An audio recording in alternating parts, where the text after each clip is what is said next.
They are facing off on the ground and on the airwaves. While the diplomatic war of words intensifies around Ukraine, so too the physical confrontations. The US Secretary of State John Kerry, who is in Kiev, has condemned what he's called Russia's act of aggression, and he has promised $1 billion in US aid for Ukraine. Talking at Moscow earlier, President Vladimir Putin said Russia will use all means necessary to protect citizens in eastern Ukraine. He says the ousted President Viktor Yanukovych was pushed from power in an unconstitutional coup. And pro-Russian forces here involved in a standoff with Ukrainian soldiers at an airbase in Ukraine's Crimea region. Warning shots were fired by the Russians into the air as the Ukrainians approached unarmed to ask for access to their planes.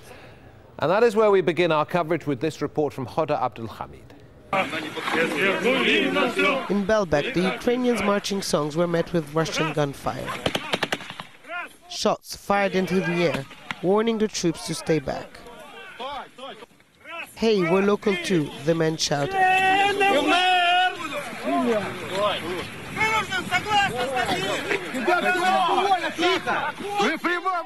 The Ukrainians carry a Soviet flag from the Second World War, as if reminding the Russians there was a time when these two sides were fighting together. But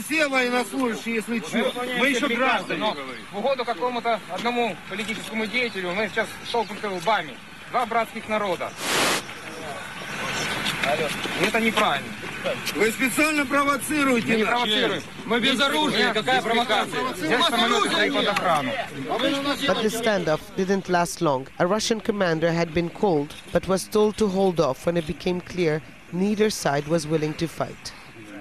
There was even a lull when a football match is played under the watch of Russian soldiers. But when Crimean self-defense units arrive, the Ukrainians fall in and march off, their point made.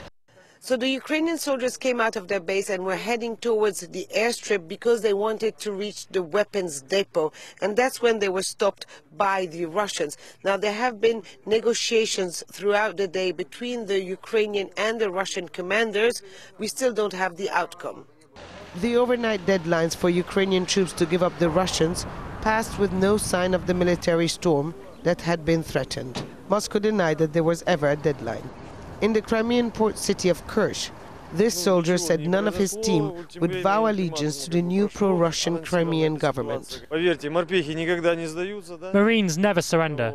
Nobody at the base wants to switch sides to take an oath of loyalty to a dubious government which has not been elected legally. Defiance, even though their base is surrounded by Russian troops without insignia, and the Russian mainland is just 4.5 kilometers away across a stretch of water. And in Sevastopol, another standoff of sorts. Ukrainian ships flanked by Russian ones, watching their every movement. The regional capital Simferopol was quiet. Some volunteer security staff guard the parliament, but there's no sign of the armed men in balaclavas who'd been here the day before. Hoda Hamid, Al Jazeera, Crimea.